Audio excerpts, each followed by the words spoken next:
All of our webinars are recorded and available on our website. And if you have follow-up questions, you can post those to our community forums. We'll be sending out a link to that after the webinar. And if you like to tweet while participating in webinars, you could use this hashtag #TechSoup. So getting started with our webinar today, welcome to TechSoup Talks. Our webinar today is the many uses for Adobe Acrobat. Our presenters are Kurt Ohlfs and Dave Merchant. But before we get started, I'd like to say just a little bit about TechSoup for those of you who might be new to our organization. We are working towards a time when every nonprofit and social benefit organization on the planet has the technology, resources, and knowledge they need to operate at their full potential. Pretty lofty mission. I'm very proud and excited to be working for such a great organization. I want to point out a few things. This is a screenshot of our homepage. A lot of stuff going on here, but the things I'd like for you to check out if you haven't yet done so at TechSoup.org is our community forums. Here you can post questions that you might have about any technology-related topic and have them answered by volunteers that we have all over the world. We have a learning center where articles are posted as well as all of our archived webinars. You'll find those there. We have a blog where daily dozens of posts are posted on different topics that relate to nonprofit and library technology related topics. And most of you know us by our products. So we take donations of products like Adobe, Semantic, Microsoft, and redistribute it to nonprofits for a very low fee. So if you haven't yet checked out our products, you can hit that right here on the left-hand side where it says Get Products. And lastly, if you aren't currently subscribed to either of our newsletters, you can do so on the right-hand side. By the Cup is weekly, and the new product alert is like once a month or so. So a little overview of TechSoup.org. Now I'd like to welcome our guests, our presenters. Thank you so much for taking time to be a part of this. So Kurt Ohlfs, can you please introduce yourself? Yes. Again, I'd like to apologize up front if the audio comes through a little tinted. We're having a little bit of difficulty with the sound volume. But I am the Executive Director of an agency in the San Francisco Bay Area known as the Pacific Autism Center for Education. And we support individuals affected by autism across school and residential types of programs. And thanks again, Kurt. I know that as an Executive Director, you're very busy doing the job of your nonprofit, and so to take time away to put together this presentation, I really appreciate it. And Dave Merchant, I enlisted him on for this webinar I think yesterday, so I really appreciate you stepping in at this last minute to help out and to share your expertise. So could you please introduce yourself? Yeah, certainly. I am named Dave Merchant. I'm an Adobe community professional. ACPs are a strange bunch. Our role is to provide support to people using Adobe products. We're not Adobe employees in that sense, but we're people who use the products in a professional setting who can pass on advice and tutorials. I'm also an Acrobat product expert on the support for Acrobat 10, which was released about a month and a half ago now. And when I'm not doing that, I run a company developing training materials and computer software. And yes, I do look like Ozzy Osbourne.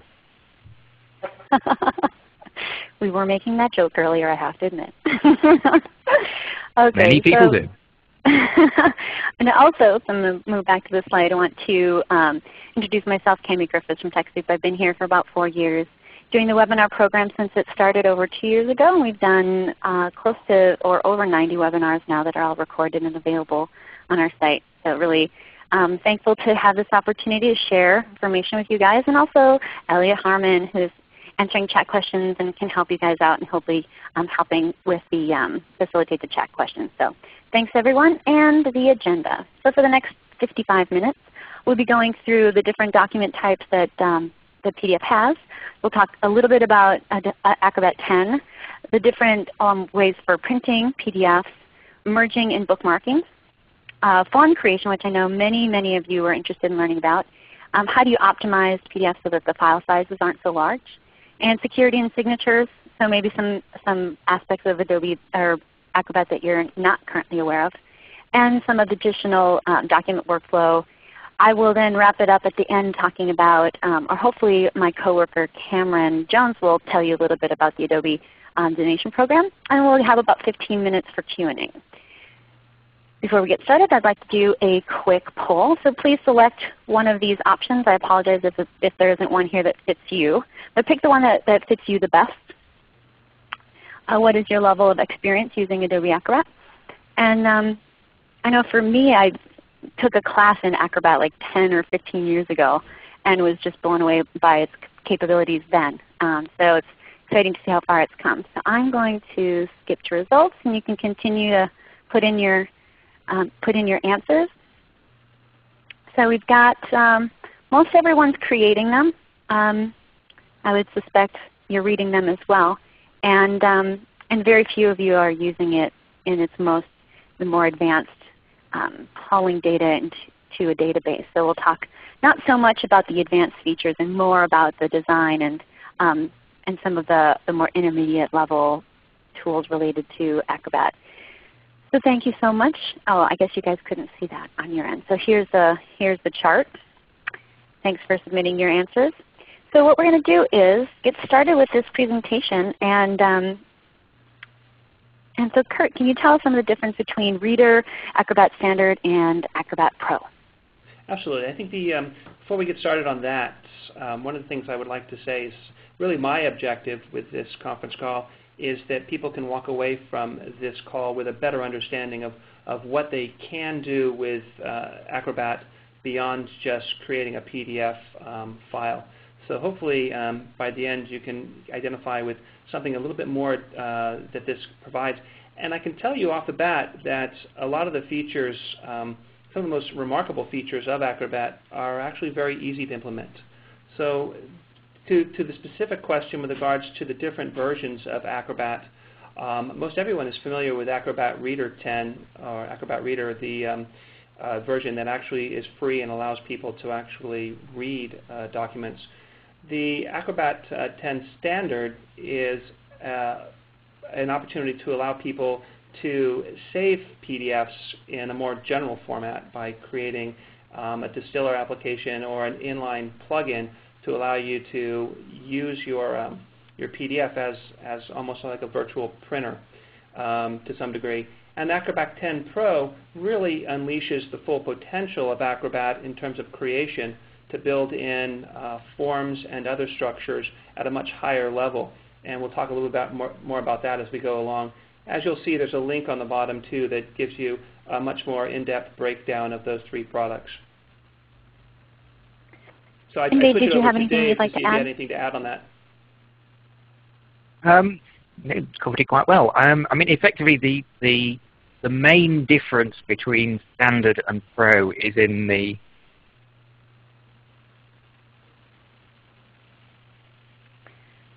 It sounds like Dave's audio is cut off. So Dave, if you can hear me, we can't hear you. Can you hear me now? Oh yes, perfect. Sorry about that. Dropped out for a bit, sorry. Yes, effectively, almost all of the standard features, literally, are possible in Standard. You can create files, you can edit files, you can print from things like Word and Excel. Acrobat Pro adds in extra features to, for example, produce interactive documents with complex forms, bring in video and flash content, etc., to create very sort of dynamic presentations. But for most day-to-day applications, Acrobat Standard will satisfy most people's needs. And so we have a couple people of you have asked on the chat what are the difference between 9 and 10. So we've got this slide here that highlights some of the limitations of Acrobat 10. But for either of the speakers, if you could talk about the differences between 9 and 10.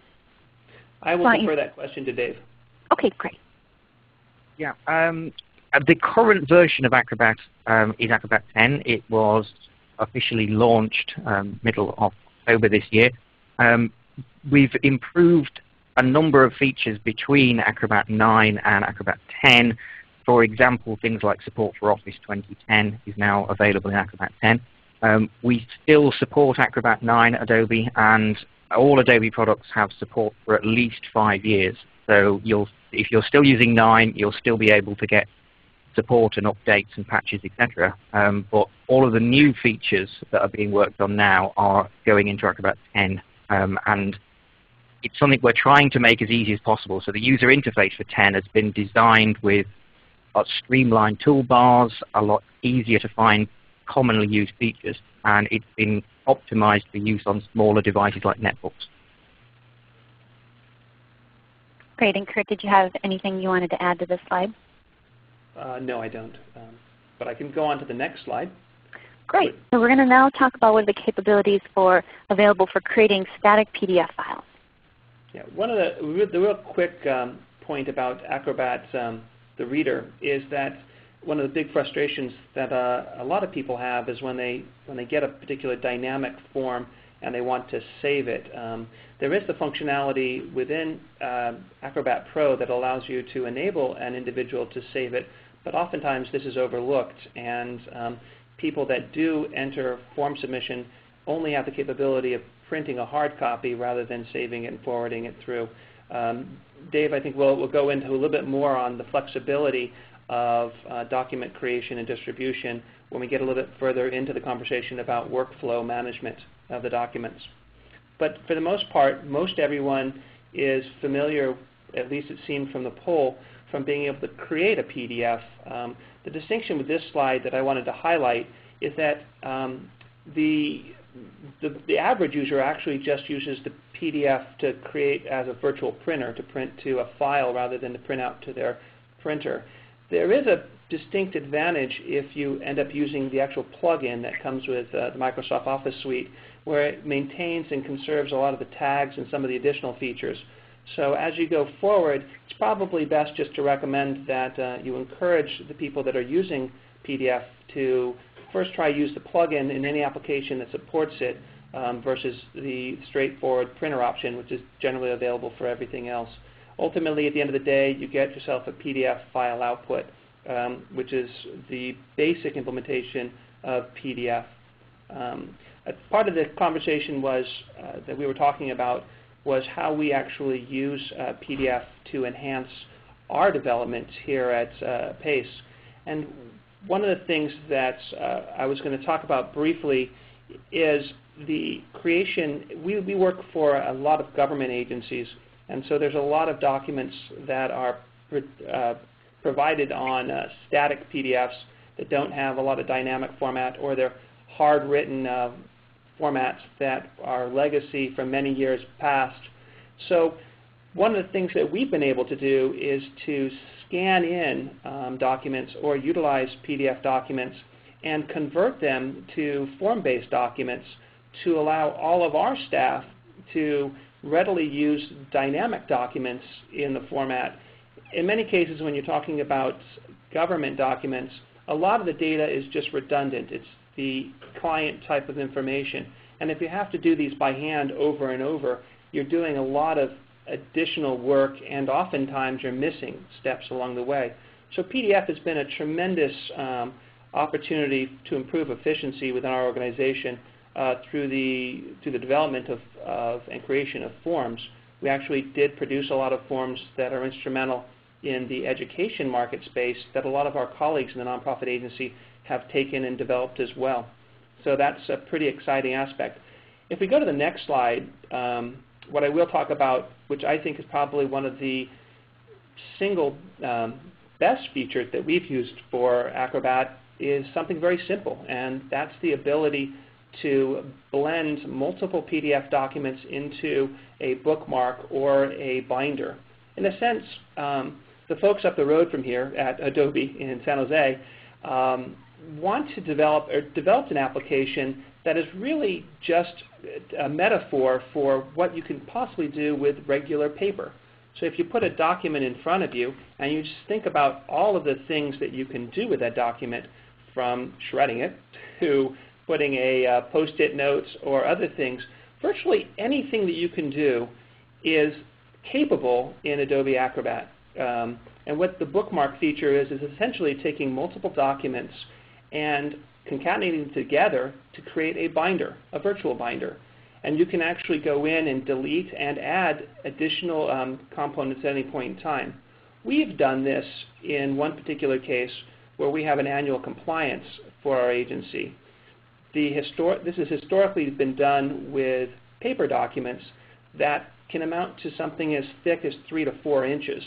And in using an Adobe Acrobat format, we now just send out a CD-ROM.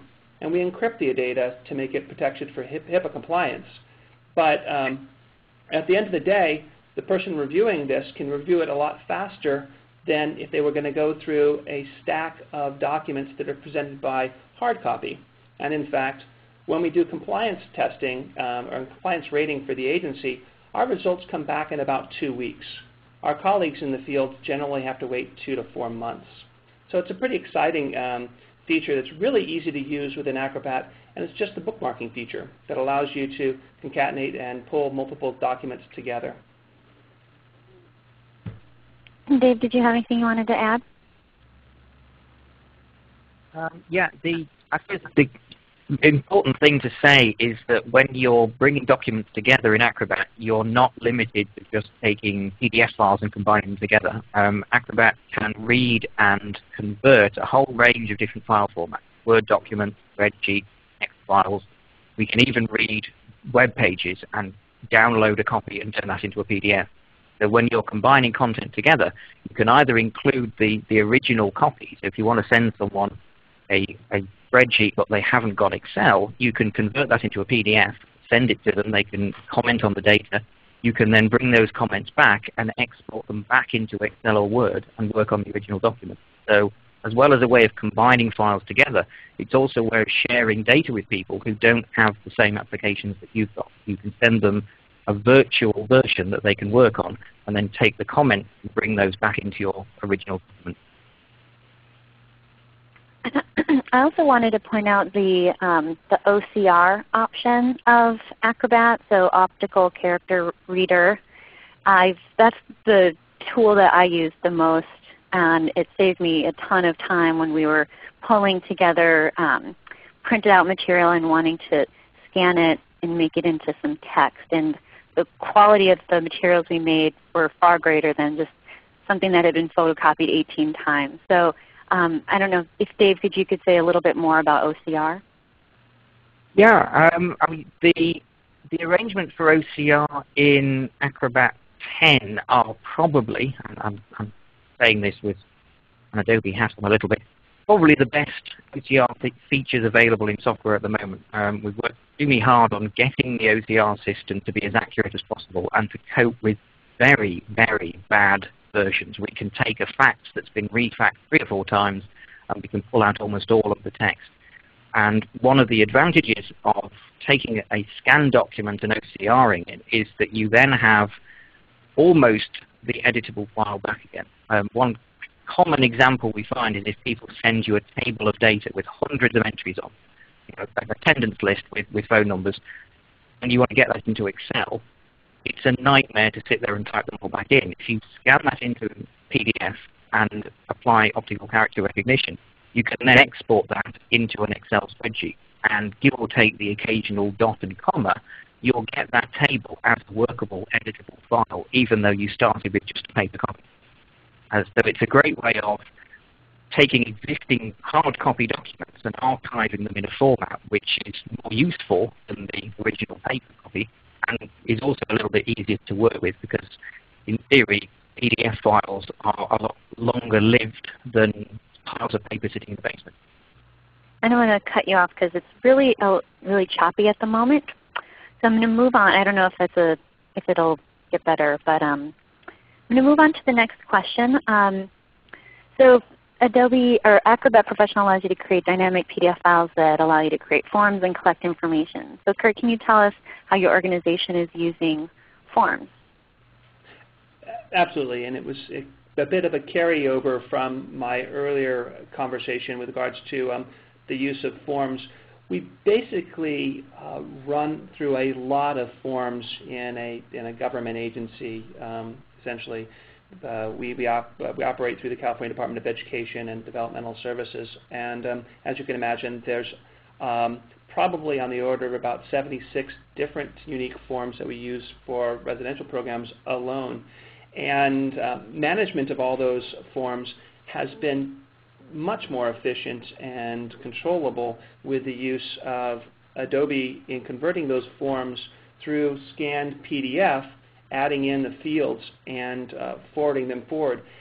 The most important thing, and we'll talk about field development with form creation, is that like most of the other applications that you use today to develop, you can set parameters on the fields that you choose.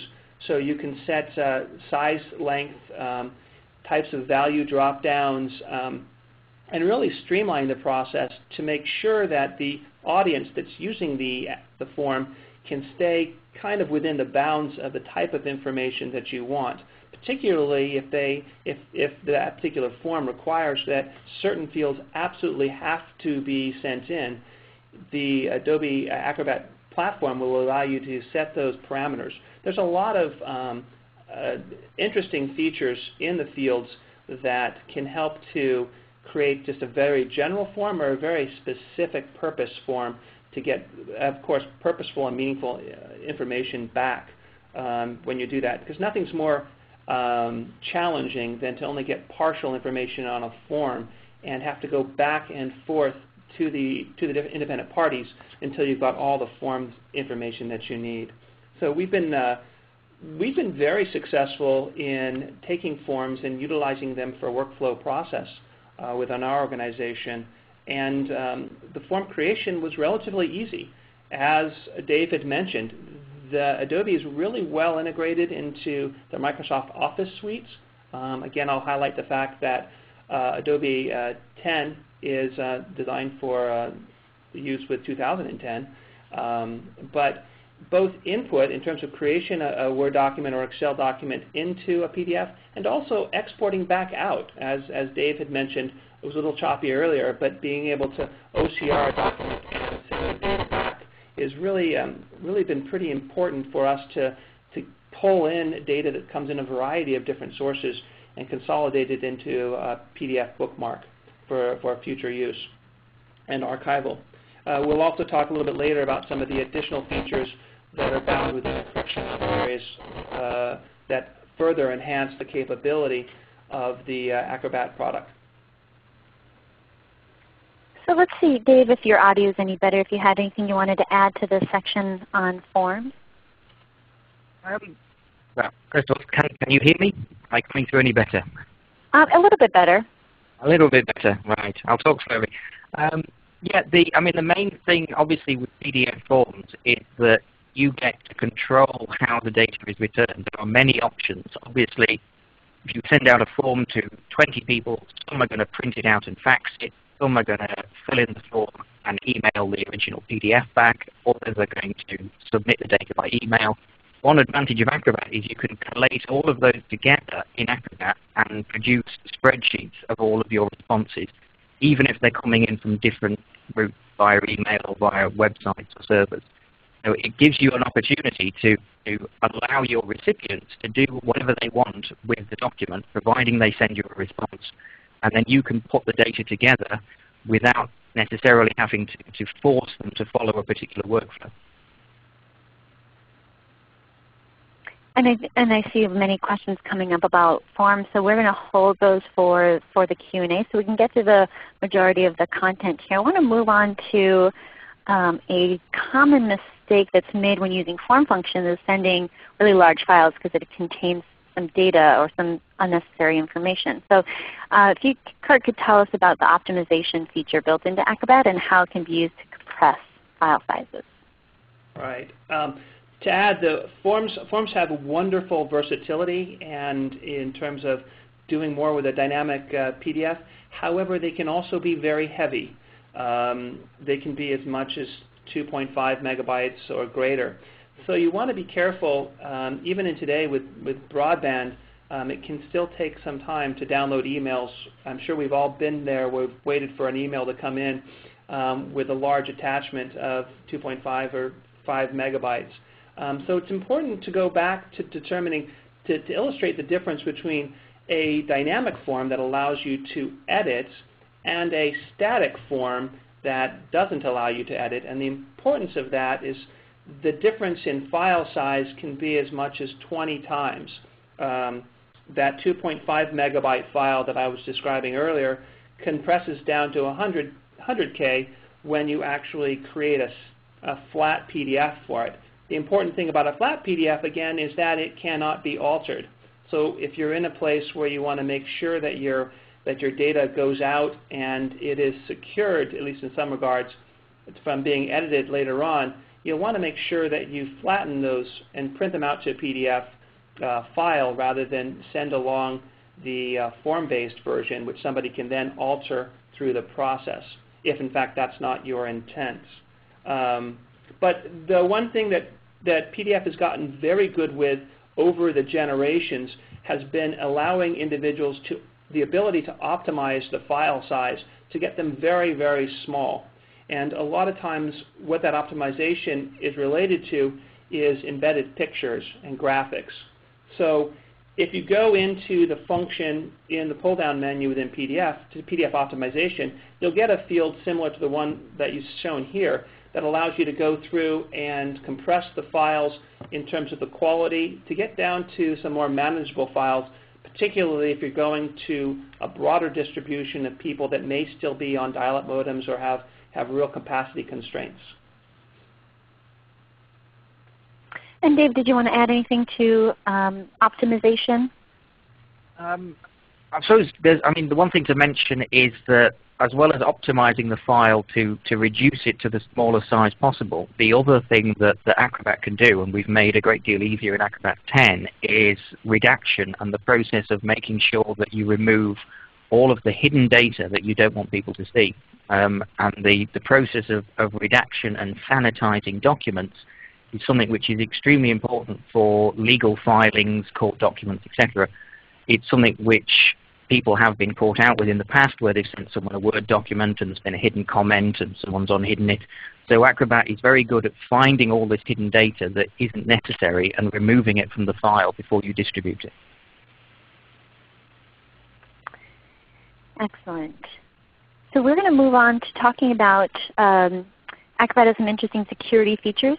Can you tell us about some of the security options and how they're being utilized by your organization? Kurt? Absolutely. And I made reference to this a little earlier.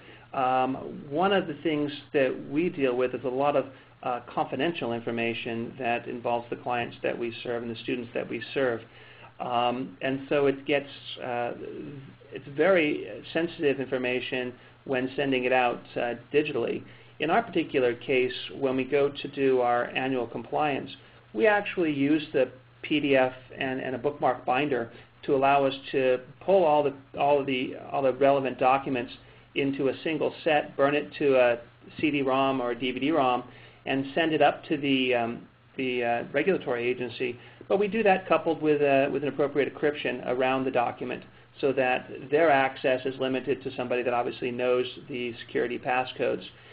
In here you'll see also that ability to control the distribution of a document can extend far deeper, and it can extend into the ability to allow people to print, the ability for people to actually change or edit or do different types of things on it. This is just one of the screenshots from the security page. You'll see that if a person is, for example, not allowed to print, when they get the document, they'll go to print it and they'll see that the print option is no longer highlighted. So there are places where you might want to do that. You might want to have a greater degree of security. Coupled with this also is something that Adobe's been extremely good at, and that's with regards to identifying digital signatures and the ability to create essentially a digital signature that authenticates the author of the document and can authenticate the document itself from any future manipulation, even if it's scanned in again and reproduced. The technology that Adobe has is very sophisticated. I think that I would defer to Dave to maybe enhance that with some of your own thoughts. Yeah, I mean, the people who do use digital signatures, one thing to mention is that in Acrobat 10 we now support the Hades signature standard. And with PDF files you can sign the document to certify it. So in other words, if that document is then changed by anyone else, you will be able to see what the change was and invalidate the authenticity of the file. You can also use signatures to sign forms, so you can create legally valid digital versions of contracts. And you can timestamp documents, which is a useful way in terms of contract negotiations to prove that a file existed at a particular time in the past, which is a classic problem with things like applying for patents and copyright. Security is also possible if you need it. We can apply digital rights management to PDF files, so you can actually send out files and then you can revoke access at some time in the future if you're sending out temporary copies of files that you don't want people to have for all time. That's fascinating that it has all those in-depth options within security. And so just to be clear, you could make it possible so that you can only read a document. You can't print it or copy text from it or in some other way reproduce it. Is that correct?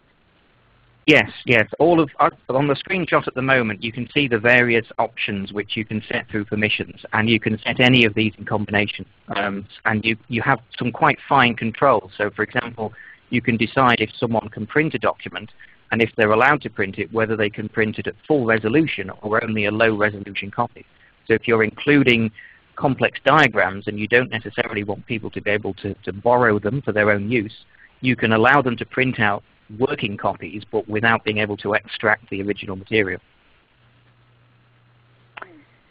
And Kurt, did you have anything you wanted to add?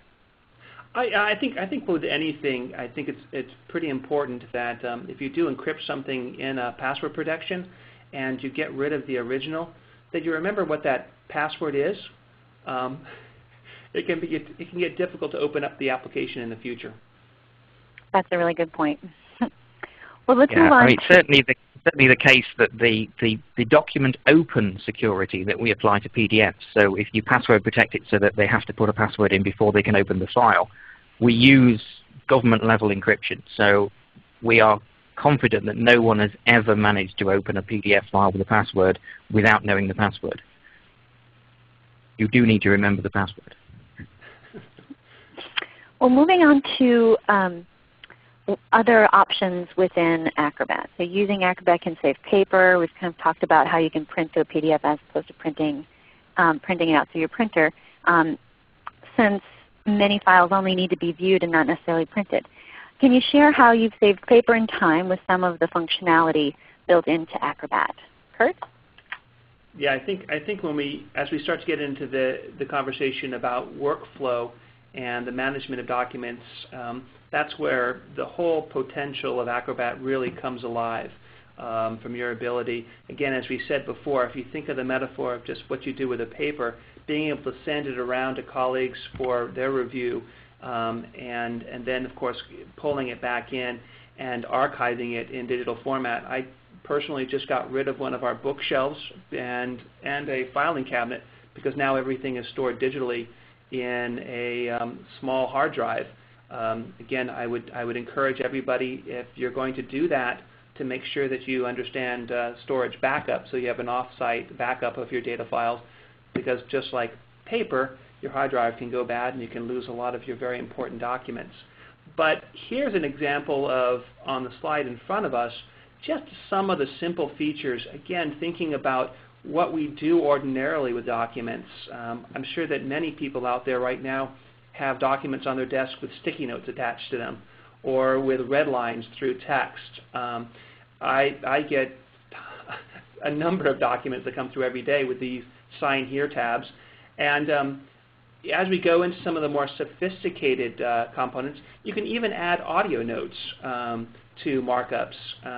And of course, all types of different revision markings, which make the PDF really come alive with revisions and other types of components. The nice thing about PDF revisions versus a revisions processing that you might get through a Word document or something else is that you can, at different layers, make the document a little bit more legible. I know that when I send documents out to lawyers in Word, I can't even recognize the documents when they come back. With PDF, I think it's been a little easier. But PDF is really a vehicle for, or the Acrobat's really a vehicle for documents that you've pretty well formalized and you just want to get final authoring on. Again, my suggestion is my knowledge of Acrobat came from just working with the document, hacking away. The Acrobat 10, as Dave has mentioned earlier, really has improved the user interface to make a lot of things very streamlined, wizard-like, so that they already anticipate what the next move you'll want to do in making that happen. You just have to have the comfort of venturing out and giving it a shot and trying it out. And Dave, what would you like to add? One of the really useful things with the round-trip review process on documents in Acrobat is the ability to do a shared review, where you send out a PDF file to a number of people. They add on comments as they're reviewing the file, and each of those recipients, wherever they are in the world, can see each other's comments added on in real time. They can disagree with them, they can reply to them, so you can get a very effective way of getting all of a document reviewed and certified off by your colleagues in one go, because you're not having to wait for people to think about things, get back to you in emails. You can set a very short deadline. People can work through a document and they can have real-time conversations within the comments. And I think, Cami, one of the things that we'll touch upon briefly that we did talk up front, I know this is kind of our last slide, but one of the areas that was compelling for me, particularly with regards to forms, was the ability to extend the data set into and process it through a database rather than just gather the PDFs in. I know that the older versions would output an XML format. I don't know, Dave, if you could talk briefly about that, about really advanced levels of allowing people to send their PDFs off and being able to aggregate the data collectively in a database. Yeah, I mean, one of the advantages of the way that PDF forms work and the way that the data is returned is that when you send out a form to people using Adobe Reader and they submit that form back to you, what they generally send back is a little XML file with their responses in. Acrobat will automatically collect those together as they're brought in through email or downloaded off the web, and it will collate all of the responses and then give you a summary which you can export out into a spreadsheet. You can do analysis on and whatever. And the same process with comments. For example, if your original document is a Word file and you want to send that out to 4 or 5 people to do a shared review, you can print it into PDF, you can send that out, get reviews from 5 or 6 people, and then you can take those comments, export them back into Word as trackable changes and apply them to the Word file. So if someone's, for example, corrected your spelling mistakes, you don't have to do any typing. You can just move those corrections into the Word file and apply them without the person who's making the corrections even having Office installed. And again, I would add that if you're curious about how this works, simply take a simple Word document, run it through the form creator that Acrobat has, send it out to yourself, and take a look at the file set that's out there. You'll find that when you go back to creating forms, it's going to be fairly important that you also name the fields that you create, so you can actually correlate the data a lot easier than just some generic reference codes that Adobe puts in initially. Yeah, I mean, we have 2 options basically. If you have an original text file, a Word document, for example, which looks like a form when you see it on screen, and you turn that into a PDF, Acrobat can automatically work out what parts of that page should be turned into forms, and it will make a good guess as to what to call them. So if the word name and then you have an underlined box, it will put a field in there, it will call it name, and it will assume that that's what you want. You can do all of the manual editing, you can create all of those fields yourself within Acrobat. And with Acrobat Pro, we mentioned on an earlier slide, you get another piece of software called Lifecycle Designer, which lets you create very dynamic forms where the content of the page can change depending on what people are typing in. So it can be as advanced as you need it to be. We've seen forms with 500 fields that dynamically change depending on what options are chosen.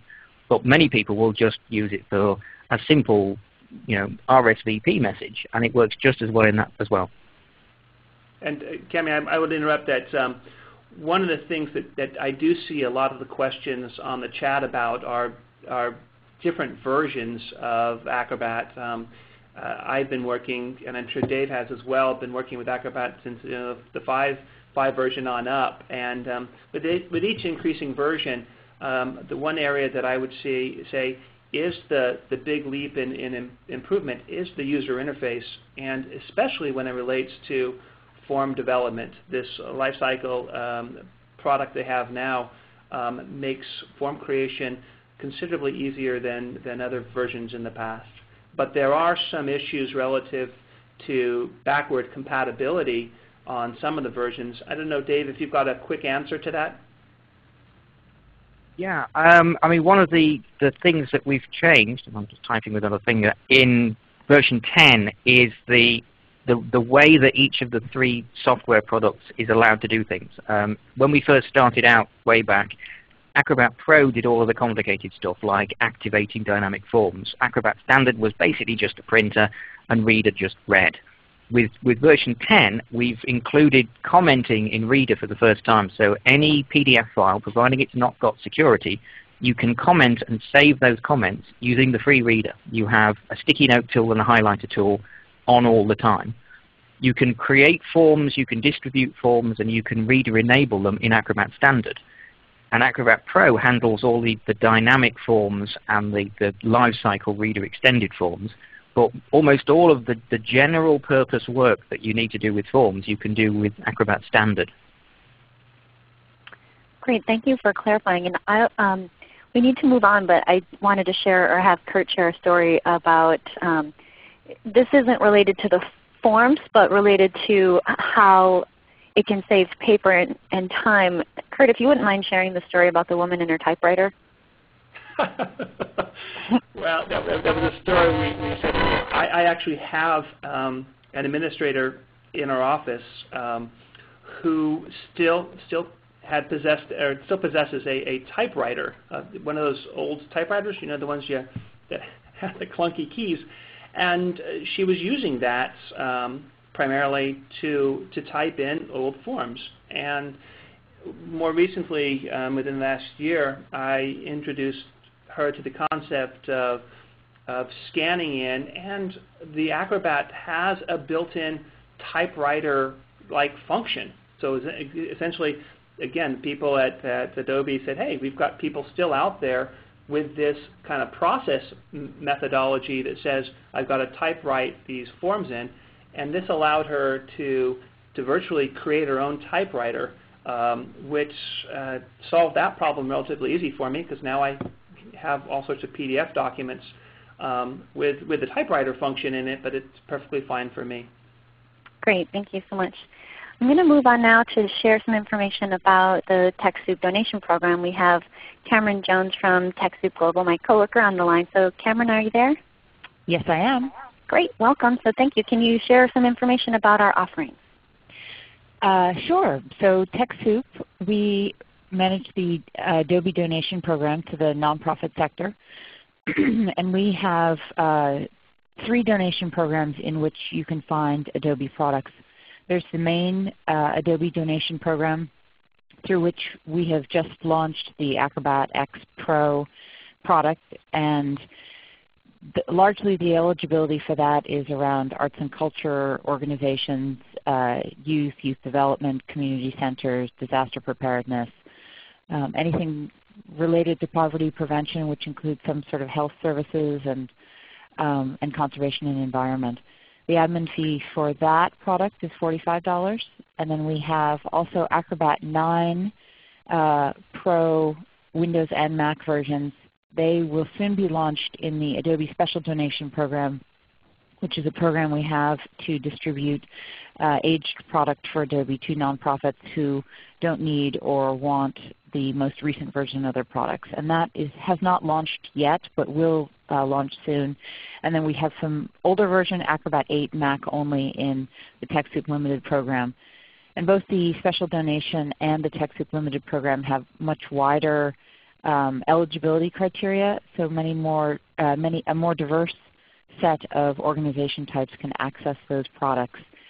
And in addition, they're separate programs. So if you need both Acrobat 9 and Acrobat X, you can get up to 4 titles of Acrobat X through the main program, and then you can get up to 4 titles of 9 or 8 through the special donation and limited programs. And one question for folks who have Acrobat 9, is there a way to upgrade through TechSoup to 10? We do not carry an upgrade product. We just carry the full install product. Upgrade products, I believe, are available through Adobe directly, but I would guess that our admin fee is going to be lower than most upgrade products that are around, that organizations will be able to find sort of online. Okay, great. So we have lots of questions coming up. I want to spend just 1 second on a resource slide. So all of these are hyperlinked. So when you would have received this presentation this morning in a reminder message, but you'll also get it this afternoon. So all of these links will bring you to pages where you can find training, forums, lots of videos. I mean, a great deal of information. I was clicking around acrobatusers.com, and a great place to go and check out for training. So as we move on to the Q&A, for those of you who have been holding on asking your question, please submit those via the chat at this time. I'd like to ask a question that Karen had. I found that, and we talked about this a little bit, but I think it's worth expanding on Karen's question. I found that forms are not consistent in getting sent back via email. Of course, perhaps it's user error, but it's not blamed on me. Is there a way to make them more foolproof and reliable? So this, I think it's all down to the method that you choose to allow people to submit the form. When you create a form in Acrobat and you click the button to distribute that form, you have a number of options as to how people are going to send the data back. They can send it by email. They can use Acrobat.com, which is a free hosted service. And one of the advantages of Acrobat.com is that when people submit the form data, the small couple of bytes of information that they've typed in, gets sent to the Acrobat.com servers, and then your master copy in Acrobat automatically downloads those every couple of minutes, and you'll get a little system tray pop up saying you have another response, you have another response, and it will collect those together. So you're not relying on people having to cope with file size limits for emails or attachments. It will automatically flow through the servers at Adobe. I think, Cami, one of the things I would also recommend is that generating forms may seem very intuitive to the author, but may seem quite counterintuitive to a person that's actually filling in the form. So I always recommend, if you're going to generate forms, that you test them out with a few users and watch how they work through the forms. I think that will be, one of those simple methods will allow you to probably get some of the best information back, highlighting different fields that maybe they're overlooking. Thank you. And several questions had to do with the PDF Maker plugin and if it's available for Office on a Mac and if it's available on WordPerfect.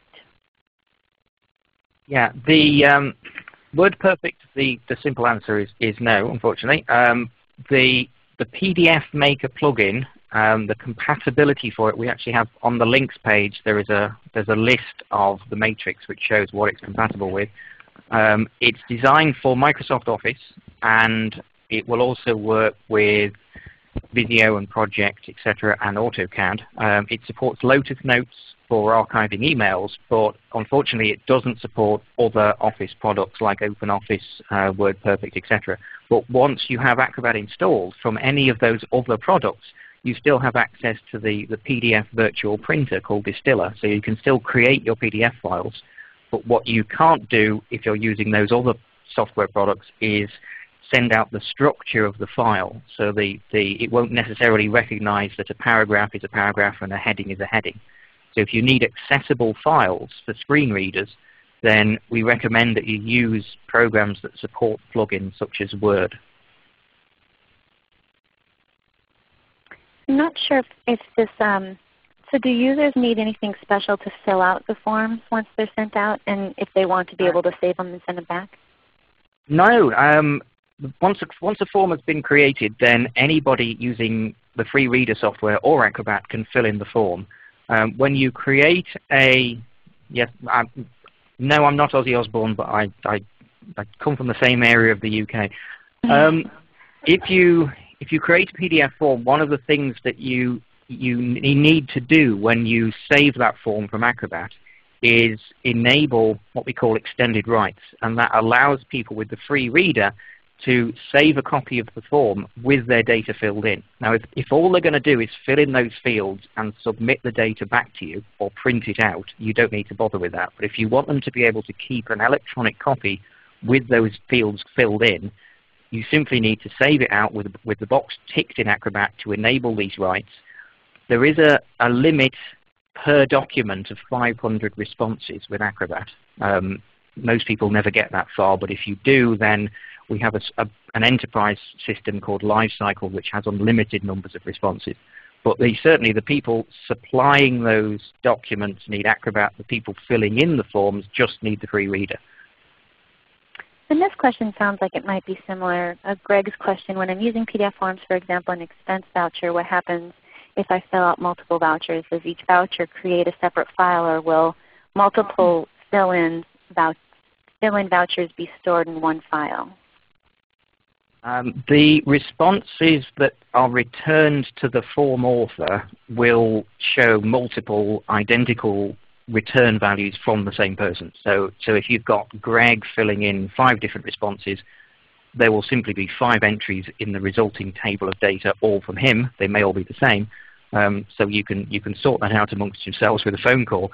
But it is possible with the advanced dynamic form features to control how many times people fill it out, and we can have very complicated rules about fields, so we can make sure that people can't put the wrong data into boxes. We can insist that certain fields have to be filled in. We can make sure that a certain field has to be a valid email or a valid social security number. So for people who aren't used to filling in these types of documents, by designing the form carefully, you can make it extremely easy for people to work through the process, because you can corral them into putting the data in the boxes that you want, rather than the printed form where people will basically write anything and fax it at you. You have to try and work out what they meant. And Kurt, did you have anything to add to that? No, that pretty much covered it. Okay, great. So there's some questions about the security settings and the save as. If you could talk a little bit more about security settings. Yeah, there's basically 2 ways that you can secure a PDF file. You can apply security to stop people opening the file unless they have either a digital certificate or a password. Or you can allow anyone to open the file, but restrict what they can do with it. So you can stop them printing, you can stop them commenting, extracting pages, etc. In terms of the methods, we have, broadly speaking, 3 ways to do it. You can apply a password. You can use a digital ID. So if you have a known recipient who has a digital ID and they share that digital ID with you, you can sign the file using their ID and only they can open it. If the email gets diverted to somebody else, they won't be able to open the file. And you can, as I said earlier, you can also use digital rights management, which allows you to control the file once it's been released into the wild. You can revoke access. You can see what's happening to the file. Every time someone opens it, you get a report saying who's opened it and what they did. So there's any level of control you need on that file, but the basic level of stopping someone opening it or stopping someone editing it is available in Acrobat and in Reader. Most people use passwords, and all we say is that if you're password protecting a file against opening, save a copy or remember the password, because if you lose it, there is literally no way in. The security on PDFs is so advanced that no one can crack it. And another question, why would you use an Acrobat survey over something like SurveyMonkey? I think Potentially one of the advantages of PDF is it's easier to make the document in the first place. You can do quite complicated things with PDF forms. So the form itself doesn't have to be just a single-page document. It might be a form at the end of a 10-page catalog or a presentation. So combining a form into something that's a bigger document is a lot easier. And also, obviously, the advantage of working in PDF is that if people don't have reliable web access, they can work on it offline. They can download the file, they can fill it in, and if need be, they can print it and fax it back to you. But you're capable of controlling that a lot easier than you can with online things. Web surveys are great, but it does limit you often to answering certain types of questions. And with Acrobat, we've got a lot more control over the types of things forms can do. And Cami, I would add something that's somewhat tangential, but just in terms of pitfalls that we've encountered within our organization, is the recipients may not be operating with the latest version of Acrobat Reader. And the other option, though, too, is that when you do upgrade to, say, Acrobat Reader 10, the PDFs will default to Acrobat Reader 10, and you'll open up the file in a readable format, and your old Pro version will have to be invoked differently. So there is some complication when trying to operate between the Reader and the Pro version on one platform. I don't know if you can answer that, Dave. Yeah, I mean, it's worth saying that when you're saving PDF files in Acrobat, you can save into any of the versions from the current version, which is PDF 1.7, all the way back to PDF 1.3, which is the old Acrobat 4 file. So if you're, for example, sharing files that people might be reading on mobile devices where the PDF reader technology isn't actually up to much at the moment, you can save an older version of the same document. You might lose some of the advanced features, but more people will be able to work with it. Well, that is all the time we have. I really appreciate the presenters' information and taking time to put this together. Sorry if we didn't get answered all of the questions. There's a few more that went unanswered, but I'm sending out via the chat a link that will bring you to our community forums where you can post additional questions. I mean, I know that Dave had given me a link in the presentation that will give you access to the forums that Adobe has, so if you want to post your questions there as well. We have a couple of webinars coming up in January that I wanted to tell you about. We have a special digital storytelling event happening on the 13th is how to tell your story, so crafting the message. And then the following week we'll be talking about the tools that you use, so the video camera, the editing, the sound. So it should be a pretty good series if you're interested in creating your own digital story. And we'd like to thank ReadyTalk. This webinar was made possible by ReadyTalk, which has donated the use of their system to help TechSoup expand awareness of technology through the nonprofit sector. ReadyTalk helps nonprofits and libraries in the US and Canada reach geographically dispersed areas and increase collaboration through their audio conferencing and web conferencing services. So again, thank you all for attending, and thanks to Elliot for helping with the chat, and Kurt and Dave, thanks so much. Again, if you have any questions, feel free to email me. Please take a second to fill out our post-event survey. And thanks for attending. Have a wonderful day. Thanks, guys. Thank you. Bye-bye. Thank you. Please stand by.